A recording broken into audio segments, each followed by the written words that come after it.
ਸਾਰੇ ਦਰਸ਼ਕਾਂ ਨੂੰ ਜੈ ਮਸੀਹ ਦੀ।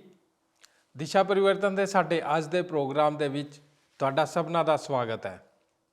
ਅਸੀਂ ਪਰਮੇਸ਼ਰ ਪਿਤਾ ਦਾ ਧੰਨਵਾਦ ਕਰਦੇ ਹਾਂ ਕਿ ਉਹਨੇ ਸਾਨੂੰ ਇੱਕ ਹੋਰ ਮੌਕਾ ਬਖਸ਼ਿਆ ਕਿ ਅਸੀਂ ਤੁਹਾਡੇ ਸਾਹਮਣੇ ਪਰਮੇਸ਼ਰ ਦੇ ਵਚਨ ਨੂੰ ਲੈ ਕੇ ਇੱਕ ਵਾਰ ਫੇਰ ਤੋਂ ਪੇਸ਼ ਹੋ ਰਹੇ ਹਾਂ। ਦੋਸਤੋ, ਅਸੀਂ ਆਪਣੇ ਪਿਛਲੇ ਪ੍ਰੋਗਰਾਮ ਦੇ ਵਿੱਚ ਪਤੀ ਜਾਂ ਪਤਨੀ ਨੂੰ ਪਿਆਰ ਨਾ ਕਰਨ ਦੇ ਨਤੀਜੇ ਉੱਤੇ ਗੌਰ ਕੀਤਾ। ਸਾਡੇ ਅੱਜ ਦੇ ਪ੍ਰੋਗਰਾਮ ਦੇ ਵਿੱਚ ਅਸੀਂ ਇਕੱਲੇ ਲੋਕਾਂ ਦੇ ਇਕੱਲੇਪਨ ਦੇ ਬਾਰੇ ਚਰਚਾ ਕਰਾਂਗੇ।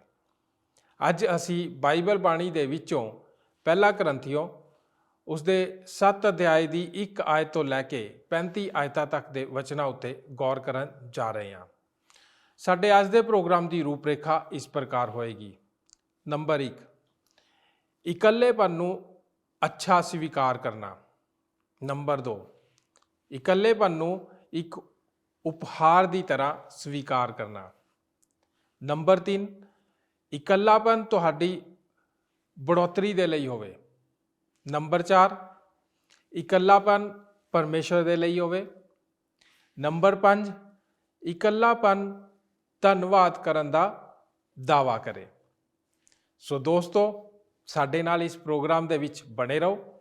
ਸਾਨੂੰ ਪੂਰਾ ਵਿਸ਼ਵਾਸ ਹੈ ਕਿ ਤੁਸੀਂ ਜ਼ਰੂਰ ਆਸ਼ੀਸ਼ ਪਾਓਗੇ। ਤਾਂ ਫਿਰ ਦੋਸਤੋ, ਆਓ ਛੇਤੀ ਦੇ ਨਾਲ ਆਪਣੇ ਪ੍ਰੋਗਰਾਮ ਦੇ ਵਿੱਚ ਚੱਲਦੇ ਹਾਂ। ਸਰੋਤਾ ਦੋਸਤੋ, ਅੱਜ ਦੇ ਇਸ ਦਿਸ਼ਾ ਪ੍ਰਵਰਤਨ ਪ੍ਰੋਗਰਾਮ ਵਿੱਚ ਮੈਂ ਤੁਹਾਡਾ ਸਵਾਗਤ ਕਰਦਾ ਹਾਂ। ਅੱਜ ਦੇ ਵਚਨ ਦੀ ਰੂਪਰੇਖਾ ਇਸ ਪ੍ਰਕਾਰ ਹੈ। ਅੱਜ ਅਸੀਂ ਪਹਿਲਾ ਕਰੰਥੀਆਂ 7 ਅਧਿਆਏ 1 ਵਚਨ ਤੋਂ ਲੈ ਕੇ 35 ਵਚਨਾਂ ਤੱਕ ਗੌਰ ਕਰਨ ਵਾਸਤੇ ਜਾ ਰਹੇ ਹਾਂ। ਨੰਬਰ 1, ਇਕੱਲੇਪਨ ਨੂੰ ਅੱਛਾ ਸਵੀਕਾਰ ਕਰਨਾ। ਨੰਬਰ 2, ਇਕੱਲੇਪਨ ਨੂੰ ਇੱਕ ਉਪਹਾਰ ਦੀ ਤਰ੍ਹਾਂ ਸਵੀਕਾਰ ਕਰਨਾ। ਨੰਬਰ 3, ਇਕੱਲਾਪਨ ਤੁਹਾਡੀ ਬੜੋਤਰੀ ਲਈ ਹੋਵੇ। ਨੰਬਰ 4, ਇਕੱਲਾਪਨ ਪਰਮੇਸ਼ਰ ਲਈ ਹੋਵੇ। ਨੰਬਰ 5, ਇਕੱਲਾਪਨ ਧੰਨਵਾਦ ਕਰਨ ਦਾ ਦਾਅਵਾ ਕਰੇ। ਅੱਜ ਸਾਡੇ ਦੇਸ਼ ਵਿੱਚ ਇਹ ਸਪਸ਼ਟ ਅਭਿਆਸ ਹੋ ਰਿਹਾ ਹੈ ਕਿ ਇਕੱਲਾਪਨ ਬਹੁਤ ਜ਼ਿਆਦਾ ਵੱਧ ਰਿਹਾ ਹੈ। ਇਕੱਲੇ ਲੋਕ ਆਪਸੀ ਸੰਬੰਧ ਬਣਾ ਕੇ ਜ਼ਰੂਰਤ ਮਹਿਸੂਸ ਕਰ ਰਹੇ ਹਨ ਕਿ ਇੱਕ ਨਵੇਂ ਮਾਹੌਲ ਨੂੰ ਪੈਦਾ ਕਰ ਸਕਣ। ਜ਼ਿਆਦਾ ਦੇਰ ਨਹੀਂ ਹੋਈ, ਇੱਕ ਮਸੀਹ ਅਖਬਾਰ ਜਿਸ ਨੂੰ ਮੈਂ ਪੜ੍ਹਦਾ ਹਾਂ, ਉਸ ਵਿੱਚ ਇੱਕ ਐਡ ਸੀ। ਪਰਮੇਸ਼ਰ ਨੇ ਇਕੱਲੇ ਰਹਿਣ ਦਾ ਕੋਈ ਕਾਨੂੰਨ ਨਹੀਂ ਬਣਾਇਆ ਸੀ ਅਤੇ ਐਡ ਵਿੱਚ ਇਹ ਬੇਨਤੀ ਕੀਤੀ ਗਈ ਸੀ ਕਿ ਜੋ ਇਸ ਨੂੰ ਪੜ੍ਹਨ ਉਹ ਇੱਕ ਮੰਥਲੀ ਮੈਗਜ਼ੀਨ ਲਈ ਚੰਦਾ ਭੇਜਣ, ਜਿਸ ਦੇ ਦੁਆਰਾ ਸੰਸਾਰ ਦੇ ਚਾਰੇ ਕੋਨੇ ਦੇ ਇਕੱਲੇ ਲੋਕਾਂ ਨਾਲ ਮੁਲਾਕਾਤ ਕੀਤੀ ਜਾ ਸਕੇ। ਸਾਡੀ ਸੇਵਕਾਈ ਵਿੱਚ ਵੀ ਇਕੱਲੇ ਲੋਕਾਂ ਦੀ ਸੇਵਕਾਈ ਵਿੱਚ ਕਈ ਲੋਕ ਆਉਂਦੇ ਹਨ। ਇਸ ਇਕੱਲੇ ਲੋਕਾਂ ਦੀ ਸੇਵਕਾਈ ਵਿੱਚ ਹਰ ਹਫ਼ਤੇ 100 ਮੀਲ ਤੋਂ ਵੀ ਦੂਰ ਤੋਂ ਲੋਕ ਆਉਂਦੇ ਹਨ ਤਾਂ ਕਿ ਉਹਨਾਂ ਨੂੰ ਦੂਜੇ ਇਕੱਲੇ ਲੋਕਾਂ ਨਾਲ ਮਿਲਣ ਦਾ ਮੌਕਾ ਮਿਲ ਸਕੇ। ਇੱਕ ਬਜ਼ੁਰਗ ਇਕੱਲੀ ਔਰਤ ਜੋ ਹਰੇਕ ਐਤਵਾਰ ਚਰਚ ਆਉਂਦੀ ਹੈ, ਉਹਨੇ ਯਤਨ ਕੀਤਾ ਕਿ ਉਹ ਦੱਸ ਸਕੇ ਕਿ ਉਸ ਨੇ ਆਪਣੇ ਜੀਵਨ ਵਿੱਚ ਕਿਸ ਤਰ੍ਹਾਂ ਮਹਿਸੂਸ ਕੀਤਾ। ਉਹ ਦੱਸਦੀ ਹੈ, ਮੈਂ ਬੈਂਚ ਤੇ ਬੈਠੇ ਇੱਕ ਗਰਮ ਸਰੀਰ ਨਾਲ ਬੈਠੀ, ਪਰ ਮੈਂ ਕੋਈ ਗਰਮੀ ਮਹਿਸੂਸ ਨਹੀਂ ਕੀਤੀ। ਮੈਂ ਵਿਸ਼ਵਾਸ ਵਿੱਚ ਹਾਂ, ਪਰ ਕਿਸੇ ਨੂੰ ਪ੍ਰੇਮ ਨਹੀਂ ਕਰਦੀ। ਮੈਂ ਆਪਣੇ ਨਾਲ ਬੈਠੇ ਲੋਕਾਂ ਨਾਲ ਮਿਲ ਕੇ ਗੀਤ ਗਾਉਂਦੀ ਹਾਂ, ਪਰ ਮੈਨੂੰ ਸਿਰਫ ਆਪਣੀ ਹੀ ਆਵਾਜ਼ ਸੁਣਾਈ ਦਿੰਦੀ ਹੈ। ਜਦ ਸੇਵਕਾਈ ਖਤਮ ਹੁੰਦੀ ਹੈ, ਮੈਂ ਉਸ ਤਰ੍ਹਾਂ ਹੀ ਵਾਪਸ ਜਾਂਦੀ ਹਾਂ ਜਿਸ ਤਰ੍ਹਾਂ ਮੈਂ ਆਈ ਸੀ। ਇਸ ਗੱਲ ਲਈ ਪਿਆਸੀ ਕਿ ਕੋਈ ਮੈਨੂੰ ਛੂਏ, ਕੋਈ ਮੈਨੂੰ ਆਖੇ। ਮੈਂ ਉਹ ਵਿਅਕਤੀ ਹਾਂ ਜੋ ਕਿਸੇ ਵਿਅਕਤੀ ਦੀ ਭਾਵਨਾ ਨੂੰ ਸਮਝਦਾ ਹਾਂ। ਐਸੀ ਇੱਕ ਮੁਸਕਰਾਹਟ ਵੀ ਨਹੀਂ ਮਿਲਦੀ। ਤੁਹਾਡੇ ਵਿੱਚੋਂ ਕੁਝ ਲੋਕਾਂ ਨੇ ਐਨੀ ਕੀਮਲ ਦੀਆਂ ਲਿਖੀਆਂ ਹੋਈਆਂ ਕਿਤਾਬਾਂ ਪੜ੍ਹੀਆਂ ਹੋਣਗੀਆਂ। ਉਸ ਦੀਆਂ ਕਿਤਾਬਾਂ ਪੂਰੇ ਜਗਤ ਵਿੱਚ ਪੜ੍ਹਨ ਵਿੱਚ ਬਹੁਤ ਹੀ ਰੋਚਕ ਹਨ। ਮੈਂ ਅੱਜ ਤੱਕ ਉਸ ਵਰਗਾ ਲੇਖ ਕਦੇ ਨਹੀਂ ਪੜ੍ਹਿਆ। ਉਹ ਪਹਿਰਾ ਬਣਾ ਕੇ ਜਾਂ ਪਕੰਦੀ ਬਣਾ ਕੇ ਨਹੀਂ ਲਿਖਦੀ। ਉਹ ਪੇਜ ਉੱਤੇ ਜੋ ਠੀਕ ਸਮਝਦੀ ਹੈ, ਲਿਖ ਦਿੰਦੀ ਹੈ। ਇੱਕ ਵਾਰ ਉਹ ਮੇਰੇ ਚਰਚ ਵਿੱਚ ਆਈ ਅਤੇ ਗਵਾਹੀ ਦਿੱਤੀ। ਉਸ ਨੇ ਇਕੱਲੇਪਨ ਦੇ ਬਾਰੇ ਗੱਲਬਾਤ ਕੀਤੀ। ਉਸਨੇ ਮੈਨੂੰ ਇੱਕ ਕਿਤਾਬ ਪੜ੍ਹਨ ਦੇ ਬਾਰੇ ਆਖਿਆ, ਜਿਸ ਵਿੱਚ ਉਸਨੇ ਇਕੱਲੇ ਲੋਕਾਂ ਦੀ ਪਰੇਸ਼ਾਨੀ ਦੇ ਬਾਰੇ ਬਿਆਨ ਕੀਤਾ ਸੀ। ਉਸਨੇ ਆਖਿਆ, ਇਕੱਲੇ ਲੋਕਾਂ ਦੇ ਸਮੂਹ ਵਿੱਚ ਕੋਈ ਵੀ ਇਹ ਨਹੀਂ ਜਾਣਦਾ ਕਿ ਉਹ ਕਿੱਥੋਂ ਆਇਆ ਹੈ। ਤੁਸੀਂ ਆਪਣੇ ਆਲੇ-ਦੁਆਲੇ ਦੇ ਲੋਕਾਂ ਨੂੰ ਵੇਖ ਕੇ ਸਕੂਨ ਤਾਂ ਪਾ ਸਕਦੇ ਹੋ ਅਤੇ ਸਿੱਖ ਸਕਦੇ ਹੋ, ਪਰ ਉਸ ਨੂੰ ਹੀ ਠੀਕ ਮੰਨਦੇ ਹੋ ਜੋ ਤੁਹਾਨੂੰ ਠੀਕ ਲੱਗਦਾ ਹੈ। ਉਸਨੇ ਆਪਣੇ ਇਕੱਲੇਪਨ ਦੇ ਬਾਰੇ ਦੱਸਿਆ ਕਿ ਉਹ ਇਸ ਦਾ ਸਾਹਮਣਾ ਕਿਸ ਤਰ੍ਹਾਂ ਕਰਦੀ ਹੈ। ਉਸਨੇ ਆਖਿਆ, ਸ਼ਹਿਰ ਵਿੱਚ ਇੱਕ ਹੋਟਲ ਦੀ 16ਵੀਂ ਮੰਜ਼ਲ ਤੇ ਆਪਣੇ ਕਮਰੇ ਵਿੱਚ ਸੁੰਨੇ ਸਮੇਂ ਵਿੱਚ ਮੈਂ ਕਦੇ ਵੀ ਇਕੱਲਾ ਮਹਿਸੂਸ ਨਹੀਂ ਕਰਦੀ। ਯਿਸੂ ਉੱਥੇ ਹੁੰਦਾ ਹੈ। ਤੁਸੀਂ ਹੱਸ ਸਕਦੇ ਹੋ, ਪਰ ਮੈਂ ਉਸ ਨਾਲ ਜ਼ੋਰ-ਜ਼ੋਰ ਦੀ ਗੱਲਾਂ ਕਰਦੀ ਹਾਂ। ਮੈਂ ਉਸ ਲਈ ਗੀਤ ਗਾਉਂਦੀ ਹਾਂ। ਮੈਂ ਜਾਣਦੀ ਹਾਂ ਕਿ ਮੈਂ ਕਦੇ ਵੀ ਇਕੱਲੀ ਨਹੀਂ ਹੋ ਸਕਦੀ ਜਦ ਤੱਕ ਉਹ ਪ੍ਰਭੂ ਹੈ। ਇੱਕ ਦਿਨ ਮੈਂ ਇਕੱਲਿਆਂ ਦੀ ਕਲਾਸ ਵਿੱਚ ਗਿਆ, ਕਿਉਂ ਜੋ ਮੈਂ ਇੰਨੇ ਲੋਕਾਂ ਦੇ ਬਾਰੇ ਬੋਝ ਨੂੰ ਮਹਿਸੂਸ ਕਰ ਰਿਹਾ ਸੀ। ਮੈਂ ਉਹਨਾਂ ਨੂੰ ਆਖਿਆ ਕਿ ਤੁਸੀਂ ਮੈਨੂੰ ਲਿਖ ਕੇ ਦੱਸੋ ਕਿ ਇਕੱਲੇਪਨ ਵਿੱਚ ਤੁਸੀਂ ਕਿਹੜੀਆਂ ਪਰੇਸ਼ਾਨੀਆਂ ਨੂੰ ਮਹਿਸੂਸ ਕਰਦੇ ਹੋ, ਤਾਂ ਕਿ ਮੈਂ ਇਹ ਜਾਣ ਸਕਾਂ। ਮੈਂ ਤਾਂ ਸੋਚਿਆ ਸੀ ਸ਼ਾਇਦ ਇੱਕ ਜਾਂ ਦੋ ਹੀ ਮੈਨੂੰ ਲਿਖ ਕੇ ਦੇਣਗੇ, ਪਰ ਹੈਰਾਨਗੀ ਹੋਈ ਜਦ ਮੈਨੂੰ ਬਹੁਤ ਸਾਰੇ ਲਿਖੇ ਹੋਏ ਪੱਤਰ ਮਿਲੇ। ਉਹਨਾਂ ਦੇ ਪੱਤਰਾਂ ਨੇ ਮੈਨੂੰ ਅੱਖਾਂ ਖੋਲ੍ਹਣ ਵਾਲਾ ਪ੍ਰਕਾਸ਼ਨ ਦਿੱਤਾ। ਮੈਂ ਚੌਂਕ ਗਿਆ ਸੀ। ਤੁਸੀਂ ਨਹੀਂ ਚੌਂਕਣਾ, ਕਿਉਂਕਿ ਮੈਂ ਉਹ ਗੱਲਾਂ ਤੁਹਾਡੇ ਨਾਲ ਵੰਡਣ ਜਾ ਰਿਹਾ ਹਾਂ, ਕਿਉਂਕਿ ਸਾਡੇ ਵਿੱਚੋਂ ਬਹੁਤ ਸਾਰੇ ਉਹਨਾਂ ਦੀਆਂ ਜ਼ਰੂਰਤਾਂ ਨੂੰ ਸਹੀ ਤਰੀਕੇ ਨਾਲ ਨਹੀਂ ਜਾਣਦੇ। ਅੱਜ ਕੱਲ੍ਹ ਦੇ ਇਕੱਲੇ ਲੋਕਾਂ ਦੇ ਬਾਰੇ ਅਸੀਂ ਸਿਰਫ ਇੰਨਾ ਹੀ ਜਾਣਦੇ ਹਾਂ ਜੋ ਅਸੀਂ ਪਹਿਲਾ ਕਰੰਥੀਆਂ ਵਿੱਚ ਪੜ੍ਹਿਆ ਹੈ। ਪਰਮੇਸ਼ਰ ਦੀ ਇੱਛਾ ਨੂੰ ਅਸੀਂ ਸਹੀ ਤਰੀਕੇ ਨਾਲ ਸਮਝ ਨਹੀਂ ਪਾਏ। ਉਹ ਹੀ ਜਾਣਦਾ ਹੈ ਕਿ ਉਹ ਇਕੱਲੇ ਲੋਕਾਂ ਦੇ ਬਾਰੇ ਕੀ ਆਖਦਾ ਹੈ। ਮੈਂ ਚਾਹੁੰਦਾ ਹਾਂ ਤੁਸੀਂ ਧਿਆਨ ਨਾਲ ਸੁਣੋ। ਉਹ ਸਾਡੇ ਨਾਲ ਗੱਲਬਾਤ ਕਰਨ ਜਾ ਰਿਹਾ ਹੈ। ਮੈਂ ਤਾਂ ਇਕੱਲੇ ਲੋਕਾਂ ਦੇ ਪੱਤਰ ਪੜ੍ਹ ਕੇ ਹੀ ਸਮਝ ਸਕਿਆ ਸੀ ਕਿ ਉਹ ਆਪਣੇ ਆਪ ਵਿੱਚ ਠੀਕ ਮਹਿਸੂਸ ਕਰਦੇ ਹਨ। ਅਸੀਂ ਹੀ ਉਹਨਾਂ ਦੇ ਬਾਰੇ ਗਲਤਫਹਿਮੀ ਵਿੱਚ ਹਾਂ। ਅਸੀਂ ਉਹਨਾਂ ਨਾਲ ਆਪਣੇ ਸੰਬੰਧ ਬਣਾਉਣ ਵਿੱਚ ਪਰੇਸ਼ਾਨੀ ਮਹਿਸੂਸ ਕਰਦੇ ਹਾਂ। ਨੰਬਰ 1, ਇਕੱਲੇਪਨ ਨੂੰ ਅੱਛਾ ਸਵੀਕਾਰ ਕਰਨਾ। ਪਹਿਲੀ ਚੀਜ਼ ਜੋ ਪੌਲੁਸ ਇਕੱਲਿਆਂ ਨੂੰ ਦੱਸਣਾ ਚਾਹੁੰਦਾ ਹੈ ਉਹ ਇਹ ਹੈ, ਇਕੱਲੇ ਰਹਿਣਾ ਠੀਕ ਹੈ। ਇਸ ਬਾਰੇ ਪਹਿਲੀ ਗੱਲ ਹੈ, ਪਰਮੇਸ਼ਰ ਇਕੱਲਿਆਂ ਨੂੰ ਉਹਨਾਂ ਦੇ ਇਕੱਲੇਪਨ ਦੇ ਬਾਰੇ ਦੱਸਦਾ ਹੈ। ਸਵੀਕਾਰ ਕਰੋ, ਇਹ ਠੀਕ ਹੈ। ਪਹਿਲਾ ਕਰੰਥੀਆਂ ਦੇ 7ਵੇਂ ਅਧਿਆਇ ਵਿੱਚ ਪੌਲੁਸ ਕੁਆਰਿਆਂ ਦੇ ਬਾਰੇ ਗੱਲਬਾਤ ਕਰਦੇ ਹੋਏ ਆਖਦਾ ਹੈ, ਇਹ ਠੀਕ ਹੈ। ਪਹਿਲੀ ਐਤ ਵੱਲ ਧਿਆਨ ਕਰੋ।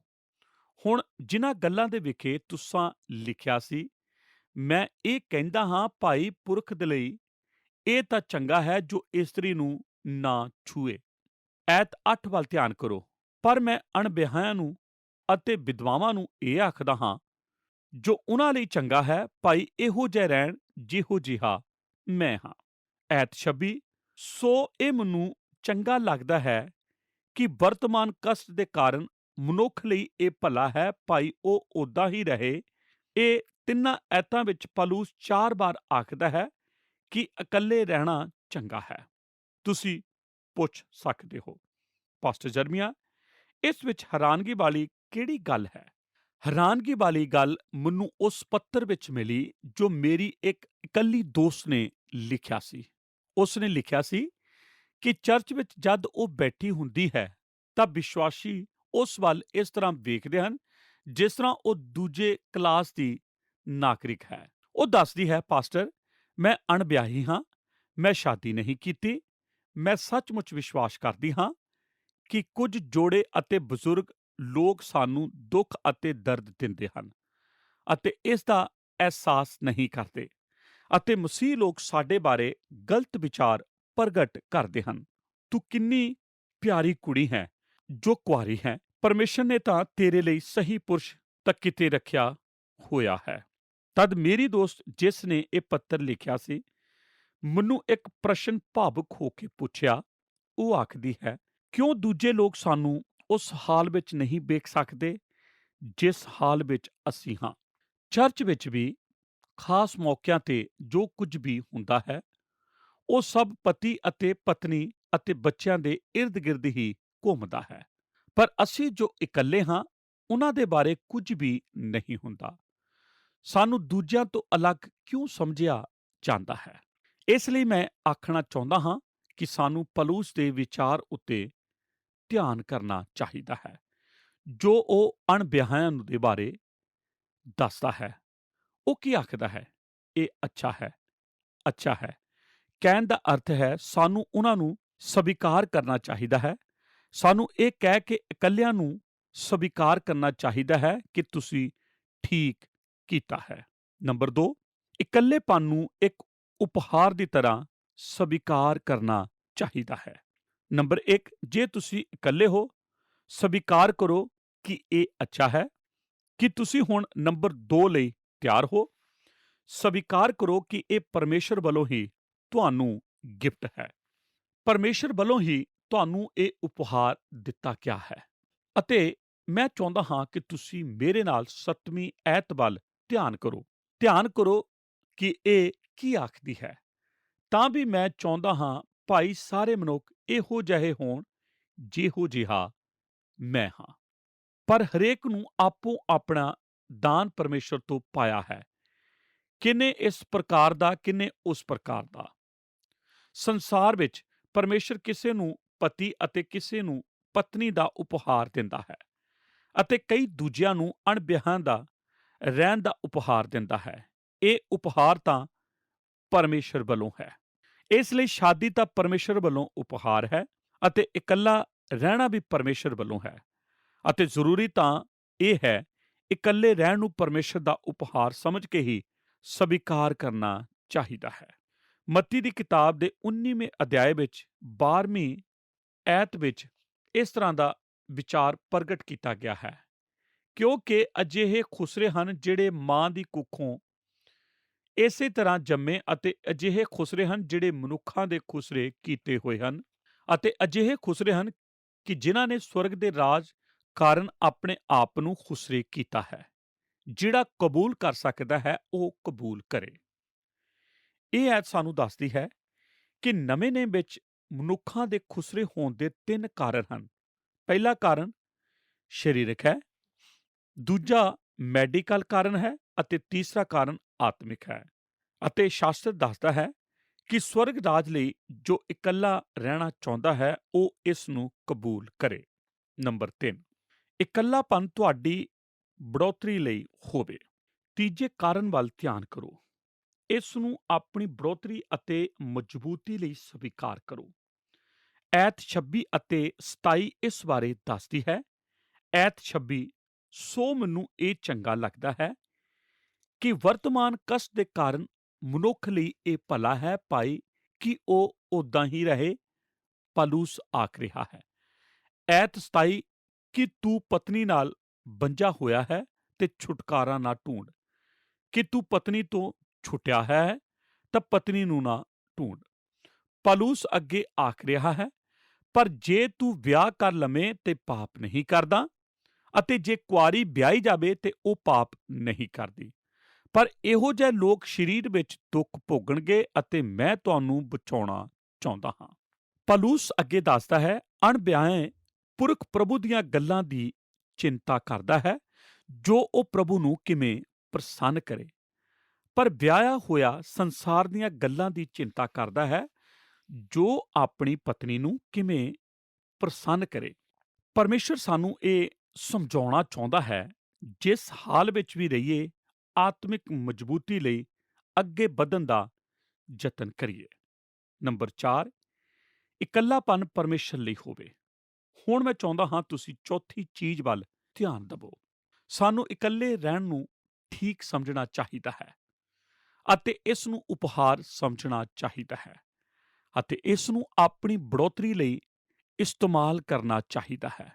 ਅਤੇ ਹੁਣ ਚੌਥੀ ਚੀਜ਼, ਇਕੱਲੇਪਨ ਨੂੰ ਪਰਮੇਸ਼ਰ ਲਈ ਇਸਤੇਮਾਲ ਕਰੋ।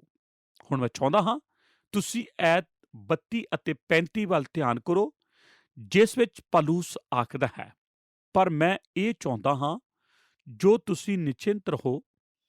ਅਣਵਿਆਹੇ ਪੁਰਖ ਪ੍ਰਭੂ ਦੀਆਂ ਗੱਲਾਂ ਦੀ ਚਿੰਤਾ ਕਰਦਾ ਹੈ, ਜੋ ਪ੍ਰਭੂ ਨੂੰ ਕਿਵੇਂ ਪ੍ਰਸੰਨ ਕਰੇ।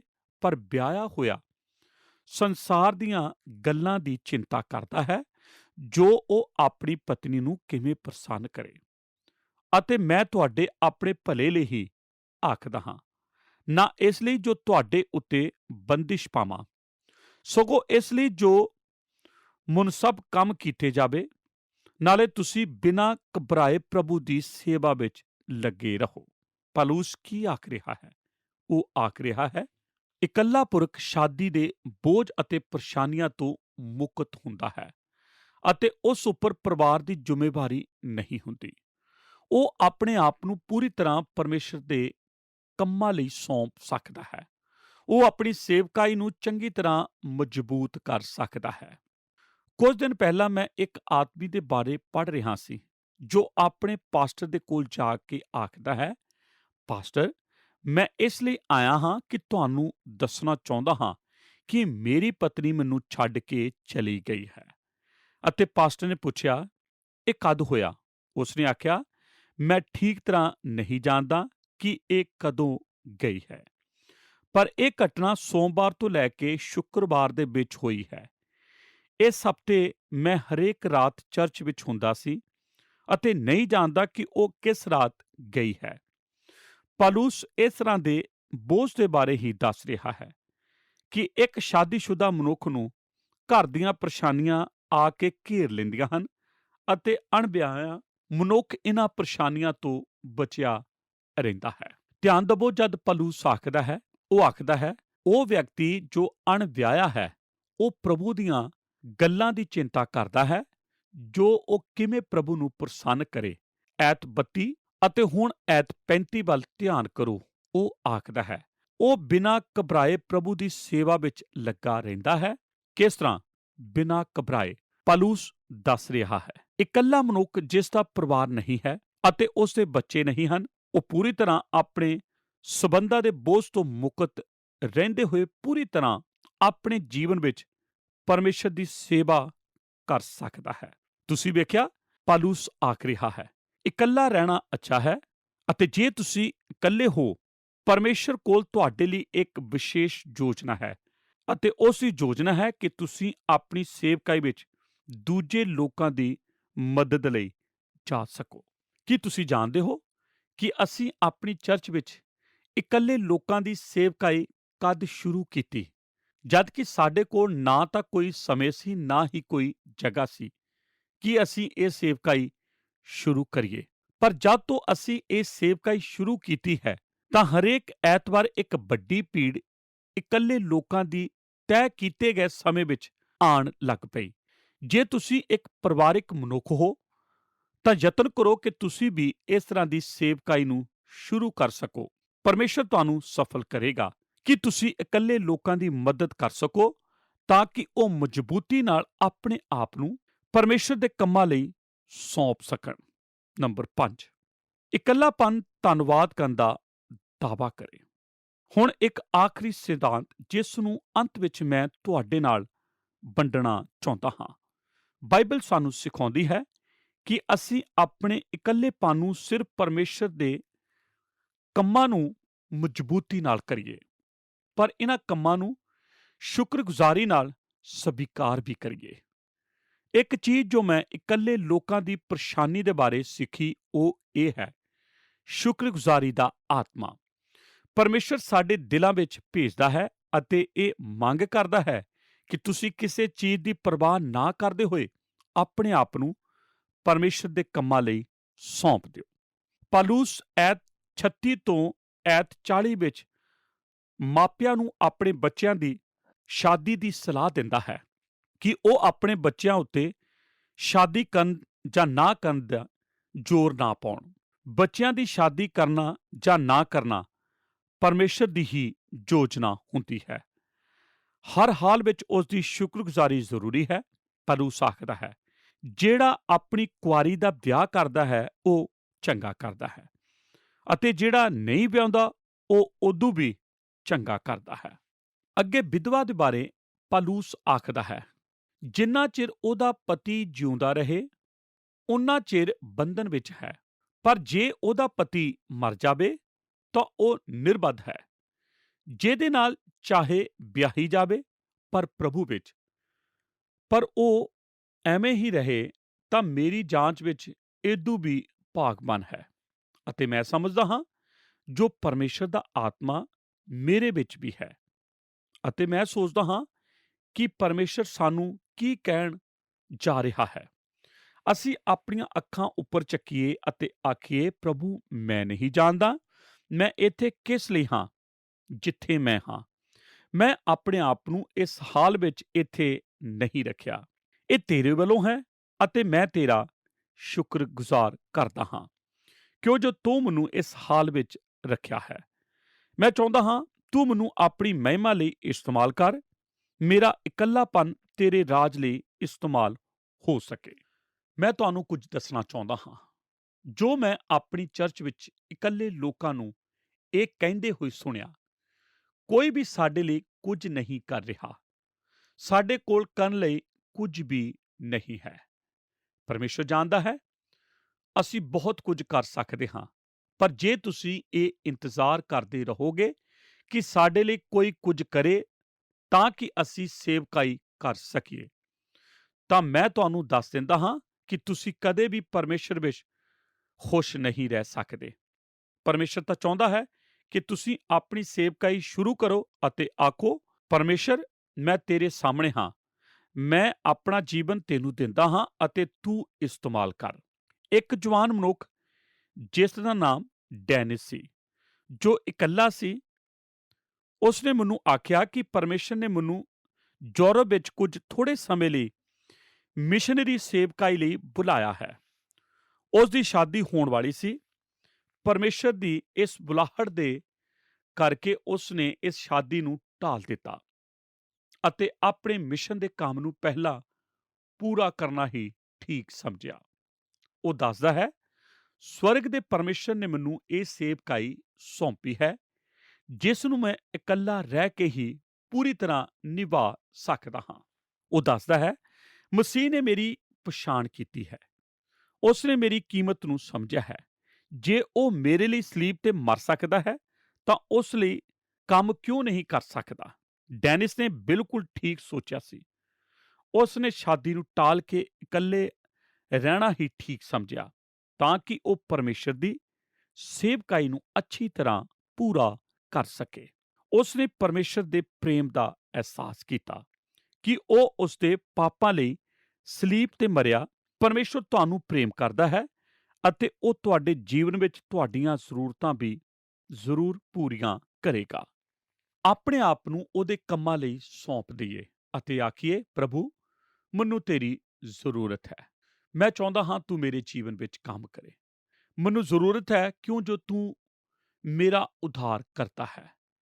ਮੈਂ ਇਕੱਲਾ ਹਾਂ ਅਤੇ ਚਾਹੁੰਦਾ ਹਾਂ ਤੂੰ ਮੇਰੀ ਜ਼ਿੰਦਗੀ ਵਿੱਚ ਆ ਅਤੇ ਮੈਨੂੰ ਆਪਣੇ ਕੰਮਾਂ ਲਈ ਇਸਤੇਮਾਲ ਕਰ, ਜਿਸ ਤਰ੍ਹਾਂ ਤੂੰ ਮੈਨੂੰ ਆਪਣੇ ਕੰਮਾਂ ਲਈ ਇਸਤੇਮਾਲ ਕਰਨਾ ਚਾਹੁੰਦਾ ਹੈ। ਹੋ ਸਕਦਾ ਹੈ ਮਸੀਹ ਹੋਣ ਦੇ ਨਾਤੇ ਤੁਸੀਂ ਇਹ ਆਖ ਰਹੇ ਹੋਵੋਗੇ, ਪ੍ਰਭੂ ਤੂੰ ਮੇਰੇ ਜੀਵਨ ਵਿੱਚ ਮੇਰੀ ਇੱਛਾ ਦੇ ਅਨੁਸਾਰ ਆ ਅਤੇ ਮੇਰਾ ਉਧਾਰਕਰਤਾ ਬਣ ਜਾ। ਪਰ ਪਰਮੇਸ਼ਰ ਆਖਦਾ ਹੈ, ਨਹੀਂ, ਤੁਸੀਂ ਆਪਣੀ ਇੱਛਾ ਨਾਲ ਕੁਝ ਨਹੀਂ ਕਰ ਸਕਦੇ। ਤੁਹਾਨੂੰ ਮੇਰੀ ਇੱਛਾ ਦੇ ਅਨੁਸਾਰ ਹੀ ਕੰਮ ਕਰਨਾ ਪਵੇਗਾ।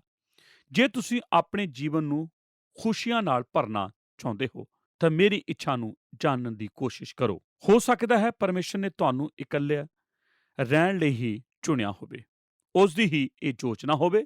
ਜਦ ਤੱਕ ਤੁਸੀਂ ਇਹ ਗੱਲ ਨਹੀਂ ਸਮਝੋਗੇ ਕਿ ਉਹ ਤੁਹਾਨੂੰ ਇਕੱਲਾ ਰੱਖ ਕੇ ਹੀ ਆਪਣੇ ਮਕਸਦ ਨੂੰ ਪੂਰਾ ਕਰਨਾ ਚਾਹੁੰਦਾ ਹੈ, ਉਸ ਨੂੰ ਇਹ ਕਰਨ ਦਿਓ। ਆਪਣੇ ਜੀਵਨ ਵਿੱਚ ਉਸ ਦਾ ਮਕਸਦ ਪੂਰਾ ਹੋਣ ਦਿਓ, ਕਿਉਂਕਿ ਉਹ ਤੁਹਾਡੇ ਜੀਵਨ ਵਿੱਚ ਕੰਮ ਕਰਨਾ ਚਾਹੁੰਦਾ ਹੈ। ਮੈਂ ਤੁਹਾਨੂੰ ਇੱਕ ਚੀਜ਼ ਜ਼ੋਰ ਦੇ ਕੇ ਦੱਸਦਾ ਹਾਂ ਕਿ ਜਿਸ ਹਾਲ ਵਿੱਚ ਪਰਮੇਸ਼ਰ ਤੁਹਾਨੂੰ ਰੱਖਣਾ ਚਾਹੁੰਦਾ ਹੈ, ਜਿਸ ਵੀ ਹਾਲ ਵਿੱਚ, ਤੁਸੀਂ ਆਪਣੇ ਆਪ ਨੂੰ ਉਸ ਦੀ ਇੱਛਾ ਅੱਗੇ ਸੌਂਪ ਦਿਓ ਅਤੇ ਆਪਣੇ ਜੀਵਨ ਵਿੱਚ ਉਸ ਦੇ ਲਈ ਕੰਮ ਕਰੋ। ਮੈਂ ਪ੍ਰਾਰਥਨਾ ਕਰਦਾ ਹਾਂ ਕਿ ਤੁਸੀਂ ਇਸ ਗੱਲ ਨੂੰ ਸਮਝ ਸਕੋ ਔਰ ਤੁਸੀਂ ਸਮਝ ਜਾਓਗੇ। ਆਮੀਨ। ਦੋਸਤੋ, ਅੱਜ ਦੇ ਪ੍ਰੋਗਰਾਮ ਦੇ ਵਿੱਚ ਅਸੀਂ ਉਹਨਾਂ ਲੋਕਾਂ ਦੇ ਇਕੱਲੇਪਨ ਦੇ ਬਾਰੇ ਜਾਣਿਆ ਜੋ ਇਕੱਲੇ ਰਹਿੰਦੇ ਹਨ। ਅਸੀਂ ਜਾਣਿਆ ਕਿ ਸਾਡੇ ਦੇਸ਼ ਦੇ ਵਿੱਚ ਇਹ ਸਪਸ਼ਟ ਦਿਖਾਈ ਦੇ ਰਿਹਾ ਹੈ ਕਿ ਇਕੱਲੇ ਲੋਕਾਂ ਦੇ ਵਿੱਚ ਇਕੱਲਾਪਨ ਬੜੀ ਤੇਜ਼ੀ ਦੇ ਨਾਲ ਵੱਧ ਰਿਹਾ ਹੈ। ਇਕੱਲੇ ਲੋਕ ਆਪਸੀ ਸੰਬੰਧ ਬਣਾਉਣਾ ਚਾਹ ਰਹੇ ਹਨ ਤਾਂ ਜੋ ਇੱਕ ਨਵੇਂ ਮਾਹੌਲ ਨੂੰ ਪੈਦਾ ਕਰ ਸਕਣ। ਅਸੀਂ ਜਾਣਿਆ ਕਿ ਪਰਮੇਸ਼ਰ ਨੇ ਇਕੱਲੇ ਰਹਿਣ ਦਾ ਕੋਈ ਕਾਨੂੰਨ ਨਹੀਂ ਬਣਾਇਆ, ਬਲਕਿ ਪਰਮੇਸ਼ਰ ਨੇ ਤਾਂ ਆਦਮ ਅਤੇ ਹਵਾ ਨੂੰ ਬਣਾਇਆ ਕਿ ਉਹਨਾਂ ਨੂੰ ਇਕੱਠਾ ਰਹਿਣ ਦੀ ਬਰਕਤ ਦਿੱਤੀ। ਇਕੱਲੇ ਲੋਕਾਂ ਦੀ ਪਰੇਸ਼ਾਨੀ ਇਹ ਹੈ ਕਿ ਉਹਨਾਂ ਨੂੰ ਨਹੀਂ ਪਤਾ ਕਿ ਉਹ ਕਿੱਥੋਂ ਆਏ ਹਨ। ਅਸੀਂ ਬਾਈਬਲ ਬਾਣੀ ਦੇ ਵਿੱਚੋਂ ਪਹਿਲਾ ਕਰੰਥੀਆਂ ਉਸਦੇ 7 ਅਧਿਆਇ ਦੀ 1 ਆਇਤ ਤੋਂ ਲੈ ਕੇ 35 ਆਇਤਾਂ ਤੱਕ ਦੇ ਵਚਨ ਤੋਂ ਇਕੱਲੇਪਨ ਦੇ ਬਾਰੇ ਕੁਝ ਮਹੱਤਵਪੂਰਨ ਗੱਲਾਂ ਨੂੰ ਜਾਣਿਆ। ਇੱਥੇ ਪੌਲੁਸ ਇਕੱਲੇ ਰਹਿਣ ਵਾਲੇ ਲੋਕਾਂ ਨੂੰ ਇਕੱਲੇਪਨ ਨੂੰ ਇੱਕ ਅੱਛਾ ਸਵੀਕਾਰ ਕਰਨ ਦੇ ਲਈ ਕਹਿੰਦਾ ਹੈ। ਸਾਨੂੰ ਵੀ ਇਕੱਲੇ ਲੋਕਾਂ ਨੂੰ ਹੀਣ ਭਾਵਨਾ ਦੇ ਨਾਲ ਨਹੀਂ ਵੇਖਣਾ ਚਾਹੀਦਾ। ਪੌਲੁਸ ਅਣਵਿਆਹੇ ਲੋਕਾਂ ਨੂੰ ਕਹਿੰਦਾ ਹੈ ਕਿ ਜੇਕਰ ਤੁਸੀਂ ਇਕੱਲੇ ਰਹਿ ਸਕਦੇ ਹੋ ਤਾਂ ਇਹ ਤੁਹਾਡੇ ਲਈ ਚੰਗਾ ਹੈ। ਇਕੱਲਾਪਨ ਪਰਮੇਸ਼ਰ ਦੇ ਵੱਲੋਂ ਦਿੱਤਾ ਗਿਆ ਇੱਕ ਉਪਹਾਰ ਹੈ।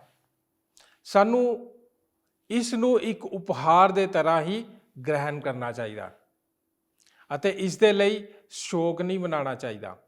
ਇਸ ਤੋਂ ਬਾਅਦ ਅਸੀਂ ਤੀਜੀ ਗੱਲ ਸਿੱਖੀ ਕਿ ਇਕੱਲਾਪਨ ਸਾਡੀ ਬੜੋਤਰੀ ਦੇ ਲਈ ਹੋਣਾ ਚਾਹੀਦਾ। ਅਸੀਂ ਹੋਰ ਵੀ ਕਈ ਗੱਲਾਂ ਨੂੰ ਜਾਣਿਆ। ਸਾਨੂੰ ਉਮੀਦ ਹੈ ਕਿ ਤੁਹਾਨੂੰ ਇਸ ਦਾ ਲਾਭ ਮਿਲਿਆ ਹੋਵੇਗਾ। ਹੁਣ ਅਸੀਂ ਆਪਣੇ ਪ੍ਰੋਗਰਾਮ ਨੂੰ ਇੱਥੇ ਹੀ ਸਮਾਪਤ ਕਰਦੇ ਹਾਂ।